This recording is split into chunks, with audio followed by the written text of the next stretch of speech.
అధికారంలోకి వచ్చాక పవన్ కళ్యాణ్ గారు నిర్వహించినటువంటి మొట్టమొదటి ఆవిర్భావ సభలో అనేక ఎక్స్పెక్టేషన్స్, అనేక రకాలైనటువంటి విధంగా ప్రజలు ఎదురు చూశారు. కానీ ఇక్కడ ఆసక్తికరమైనటువంటి విషయం ఏంటంటే, పవన్ కళ్యాణ్ గారు తన విమర్శల్ని, తన ప్రశ్నల్ని తానే విమర్శించుకున్నారు. తనని వేరే వాళ్ళు విమర్శించేటటువంటి అవసరం లేకుండా తనను తానే విమర్శించుకున్నారు. ఆ వేదిక ద్వారా ఆయన మరింత అనిశ్చితంగా, లక్ష్యసిద్ధి లేని వ్యక్తిగా మరొకసారి రుజువు చేసుకున్నారు. అదేమంటే ఆయన నేను నిలకడలేని వాడిని అంటారు. కొన్ని పత్రికలు, హిందీ పత్రిక ఎవరో పంపించారు నాకు ఒక ఫ్రెండు. అది ఎలా ఉందంటే, నేను left to right now central అన్నట్టుగా నన్ను అన్నారు. ఒకప్పుడు చెగువీరా నుంచి ఇప్పుడు హిందుత్వంలోకి వచ్చారని చెప్పేసి అన్నారు. నేను నిలకడలేని వాడినైతే 11 సంవత్సరాల పాటు పార్టీని నిలబెట్టుకుంటానా అని చెప్పేసి ప్రశ్నించాడు. అంటే తన దగ్గర ఉన్నటువంటి పాజిటివ్స్ను మాత్రమే తీసుకోండి, మీరు నెగటివ్స్ గురించి ఆలోచించకండి అని చెప్పేసి ఆయన ఉద్దేశం. మరి ఆయనకే సందేహం వచ్చింది అనుకుంటా. ఏ విధమైన సందేహం అంటే, జనసేన మూల సిద్ధాంతాలను ప్రజలు మర్చిపోయారు, కార్యకర్తలు మర్చిపోయారు అనేటటువంటి సందేహం ఆయనకు వచ్చింది అనుకుంటా. ఆ మూల సిద్ధాంతాలు 7 సిద్ధాంతాలు ఉన్నాయి. ఆ 7 సిద్ధాంతాలను మళ్ళీ ఒకసారి పునశ్చరణ చేశారు. వాటిల్లో ప్రధానమైనటువంటిది మత ప్రసక్తి లేని పరిపాలన చేయాలి, రాజకీయాలు నడపాలి, మత ప్రసక్తి లేని రాజకీయాలు నడపాలనేది ఆయన చెప్పాడు. కానీ మతంతో కూడినటువంటి రాజకీయాలు నడుపుతుంది ఎవరు? సాక్షాత్తు పవన్ కళ్యాణ్ గారు. పవన్ కళ్యాణ్ గారు ఏమన్నారంటే, రాముడు తల నరికివేస్తే నోరెత్తకూడదా, మాట్లాడవద్దా అన్నాడు. అంతర్వేదిలో రథం తగలబెడితే నోరు పెగలకూడదా అన్నారు. అంటే ఇవన్నీ ఎవరిని ప్రశ్నిస్తున్నాడు ఆయన? వైఎస్ఆర్సీపీ హయాంలో అవి జరిగి ఉండవచ్చు. వైఎస్ఆర్సీపీ ప్రభుత్వం దోషులను పట్టుకోవడంలో విఫలమై ఉండవచ్చు. కానీ ప్రత్యామ్నాయ ఏర్పాట్లు చేయటంలో, భక్తుల మనోభావాలను కాపాడటంలో 100% సక్సెస్ అయింది. అంతర్వేదిలో వెంటనే రథాన్ని నిర్మించింది. అక్కడ సంప్రోక్షణ చేసి శ్రీరాముల వారి విగ్రహాన్ని పునఃప్రతిష్ఠింపజేసింది. మరి ఇన్ని చేసిన తర్వాత వాళ్ళు కేసులో విఫలమయ్యారు అనుకుందాం. మరి మీరు వచ్చి 10 నెలలు అయింది కదా అధికారంలోకి వచ్చి, మీరేం చేస్తున్నారు? అంటే మిమ్మల్ని మీరు ప్రశ్నించుకుంటున్నారా? మీరు సనాతనే అని నేను గర్వంగా చెప్పుకుంటున్నాను, చెగువీరాలో ఉన్న మంచిని మాత్రమే తీసుకున్నాను, ఆయనలో ఉన్నటువంటి సామాజిక కోణాన్ని మాత్రమే చూస్తున్నాను, నేను మొదటి నుంచి సనాతనవాదినే, నేను సనాతనవాదిని కాబట్టే ఈ 11 ఏళ్ళు నేను పార్టీ నిలబెట్టుకోవటంలో అసలు నేను రాజకీయాలకు రావాలని అనుకోలేదు. సినిమా నటి మీనాని, అదేదో సినిమా, నేను సినిమాలు పెద్దగా చూడను, పెద్దగా కాదు అసలు చూడను సినిమాలు, నాకు గుర్తులేదు ఆ సినిమా ఏదో.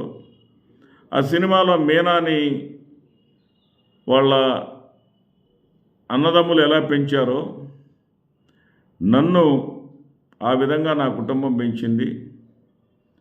నాకు అసలు రాజకీయాల్లో చేరాలని కానీ రావాలని కానీ లేదు. మరి నన్ను ఈ రోజున రాజకీయ రంగంలో ఇంతమంది కోట్లాది మందికి సమాధానం చెప్పగలిగే స్థాయిలో నన్ను నిలబెట్టిందంటే అది అమ్మవారే. అది భగవంతుడే, నేను నమ్మిన సనాతన సిద్ధాంతమేనని చెప్పి చెప్పుకొచ్చారు. సనాతన సిద్ధాంతంలో ఒకడికి అన్నం పెట్టేవాడిని ఇబ్బంది పెట్టమని ఎక్కడన్నా రాసిందా? 200 సంవత్సరాల చరిత్ర కలిగినటువంటి కాశీనాయన దేవాలయాలను, కాశీనాయన ఆశ్రమాలను కూల్చివేస్తూ ఉంటే ఈ పవన్ కళ్యాణ్ గారు ఏం చేస్తున్నారు? ఆ కూల్చివేసింది కూడా పవన్ కళ్యాణ్ శాఖకు చెందినటువంటి అటవీ శాఖ అధికారులే కదా. మరి పవన్ కళ్యాణ్ గారికి ఇప్పుడు సనాతన ధర్మం గుర్తుకు రాలేదా?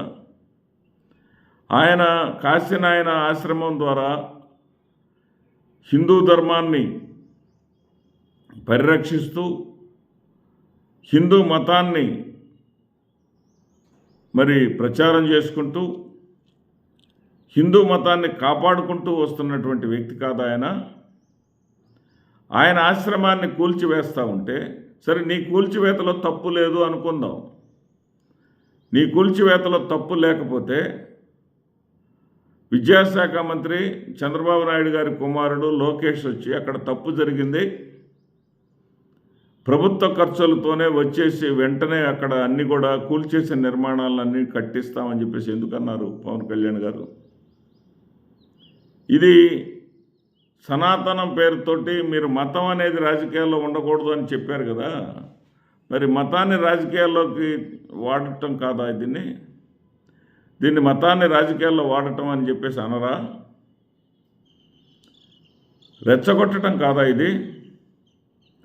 తర్వాత భాషను కాపాడుకోవాలి అన్నారు. భాషను కాపాడుకోవటం మూల సిద్ధాంతాల్లో ఒకటి అన్నారు.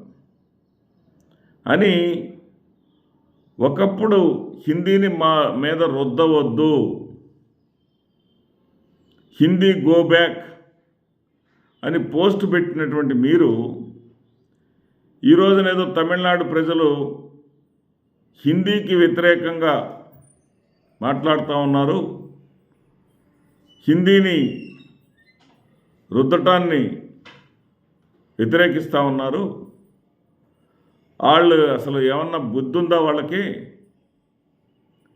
హిందీ సినిమాలను డబ్ చేసుకుంటున్నారు తెలుగులోకి, వాళ్ళ డబ్బులు కావాలి కానీ వాళ్ళు మాత్రం వద్దా అని అర్థం పర్థం లేకుండా మాట్లాడారే. హిందీ నేర్చుకోవటంలో తప్పేంటి అని మాట్లాడారే. మరి ఇప్పుడు ఒక విషయానికి వద్దాం. తెలుగు సినిమాలు కూడా చాలా డబ్ చేసుకుంటారు. మరి ఇంకో మాట కూడా అన్నారు, బీహార్ వాళ్ళ చేత పనులు చేయించుకుంటాం, ఉత్తరప్రదేశ్ వాళ్ళ చేత పనులు చేయించుకుంటాం. బీహార్ వాళ్ళు, ఉత్తరప్రదేశ్ వాళ్ళు వాళ్ళ భాషను మనం నేర్చుకుంటే తప్ప అని మాట్లాడారే. ఏమన్నా కొంచెమైనా జ్ఞానం ఉండే మాట్లాడారా మీరు? హిందీ గోబ్యాక్ అనే నినాదం ఎందుకు తీసుకోవాల్సి వచ్చింది ఒకసారి మీరే గుర్తు తెచ్చుకోండి. హిందీ గోబ్యాక్ అనే మాట మీరు ఎందుకన్నారు? కేంద్రంలోని మంత్రులందరూ కూడా ఎక్కడికి వెళ్ళినా సరే హిందీలోనే ఆర్డర్స్ ఇవ్వండి, హిందీలోనే మాట్లాడండి, హిందీకే ప్రాధాన్యత ఇవ్వండి అని చెప్పటం వల్ల కదా మీరు హిందీ గోబ్యాక్ అని చెప్పేసి ఆ రోజు నినాదం ఇచ్చింది. మరి మీ అన్నగారు రీసెంట్గా ఒక సినిమా ఫంక్షన్లో చిరంజీవి గారు కూడా హిందీని బలవంతంగా మన మీద రుద్దుతూ ఉన్నారు, మరి వివక్ష చూపిస్తూ ఉన్నారు అని ఎందుకు మాట్లాడవలసి వచ్చింది అని మీరు ఒకసారి ఆలోచించారా? అదేవిధంగా తమిళ నటుడు, క్యారెక్టర్ యాక్టర్ అతను ప్రకాష్ రాజ్, అతను ట్వీట్ చేయాల్సి వచ్చింది. మీకు ఎవరైనా చెప్పండి అయ్యా, పవన్ కళ్యాణ్ గారికి కాస్త చెప్పండి అయ్యా, మేము మా భాషను ప్రేమిస్తున్నాం, తమిళ భాషను ప్రేమిస్తున్నాం, అంతేగాని హిందీని ద్వేషించటం లేదు, హిందీని బలవంతంగా మా మీద రుద్దవద్దని మాత్రమే చెప్తున్నామని చెప్తున్నాడు. అది అర్థం చేసుకోండి పవన్ కళ్యాణ్ గారు. మీరు ఒకప్పుడు హిందీ గురించి భారతీయ జనతా పార్టీ గురించి చేసిన వ్యాఖ్యలు కూడా ఒకసారి గుర్తెచ్చుకోండి. భారతీయ జనతా పార్టీ హిందుత్వ పార్టీ అని అనుకుంటున్నారేమో మీరు. అది హిందూ మతానికి అనుకూలమైన పార్టీ కానే కాదు, అది హిందీ పార్టీ అన్నారు. హిందీ పార్టీ అంటే అక్కడ మీ ఉద్దేశం ఏంటంటే, హిందీ పార్టీ అంటే హిందీ మాట్లాడే ప్రాంతాలకు చెందినటువంటి పార్టీ అది, అంటే ఉత్తరప్రదేశ్కి చెందినటువంటి పార్టీ అది. దక్షిణ భారత రాష్ట్రాల్లోని ప్రజలు ఆ పార్టీని ఆదరించాల్సినటువంటి అవసరం లేదు అని మీరు చెప్పారు పవన్ కళ్యాణ్ గారు. అంటే అధికారంలో ఉన్నప్పుడు భాషకి అధికారంలో లేనప్పుడు భాషకి ఎంత తేడా ఉంటుందో మిమ్మల్ని వేరే వాళ్ళు వచ్చి ఎవరు కూడా విమర్శించాల్సినటువంటి అవసరం లేదు, మిమ్మల్ని మీరే విమర్శించుకుంటారనేది చాలా స్పష్టంగా ప్రజలకు అర్థమయ్యేలాగా పిఠాపురం సభలో మీరు తేటతెల్లం చేశారు. మీరు పచ్చి అవకాశవాది అనే విషయం మరొకసారి రుజువైంది. నమస్తే.